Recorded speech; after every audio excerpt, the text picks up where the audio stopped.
శ్రీమాన్ ఏడుకున్నాడు వెంకటరమణ గోవింద గోవింద ఆపద ముక్కులు వాడాలంత వెంకటేశ పాహిమాన్ శ్రీనివాస. నేను గోవిందమాల గురుస్వామిని గ్యార గోపాల్ గోవిందమాల దీక్షాపీఠం కర్ణాటక హైదరాబాద్. దానము పుణ్యము ఇవన్నీ స్తోమతను బట్టి రకరకాలుగా చేయొచ్చు. దానం రకరకాలుగా చేయొచ్చు. సేవ ద్వారా కూడా మనం పుణ్యం కట్టాల్పరచుకోవచ్చు. ఒక పని చేస్తే ఆమె ఒక ప్రయాణం చేస్తుంది ఒక బస్సులో. తను నిలబడి తనకు సీట్ దొరికింది, ఆ సీట్లో కూర్చుంది, నిలబడే వాళ్ళందరి వైపు చూస్తుంది. అక్కడ ఒక గర్భిణితో ఉన్న ఆమె కనిపిస్తే ఆమెను పిలుచుకొచ్చి ఈ సీట్లో కూర్చోబెట్టింది. కొద్ది దూరం వెళ్ళిన తర్వాత ఆమె ప్రయాణం అయిపోయి ఆమె దిగిపోయినాక మళ్ళీ తన సీట్లో తను కూర్చుంది. ఈలోగా ఇంకొక ముసలతను వచ్చాడు, అతన్ని పిలిచి సీట్లో కూర్చోబెట్టింది. కొద్ది దూరం పోయిన తర్వాత అతను దిగిపోయాడు. మళ్ళీ కాబట్టి తను కూర్చొని ఒక చిన్న పాప ఎక్కింది, ఆ పాపను పిలుచుకొచ్చి కూర్చోబెట్టింది.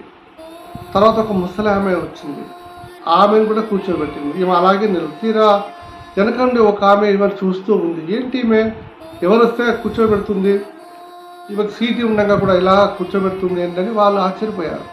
పోయి ఈమెను అడిగిందని వచ్చేసి అమ్మకి ఇద్దరు కలిసి బస్సు దిగారు. అడిగి ఏంటమ్మా నువ్వు నీకు సీటు ఉన్నావు, నీకు ఇద్దరికి ఎందుకు దానం చేశావంటే ఆమె చెప్పింది, నేను ఒక పని మనిషి నుండి పని చేసేవాడిని, నేను ఇంకొకరికి దానం చేసే శక్తి నా దగ్గర లేదు, కానీ నేను కూర్చున్న సీట్ని ఇంకొకరికి దానం చేయగలిగితే నేను నిలబడి ఉండి నేను శ్రమపడ్డా వారికి సుఖాన్ని ఇస్తే ఆ పుణ్యం నా ఖాతాలోకి వస్తుంది కదా.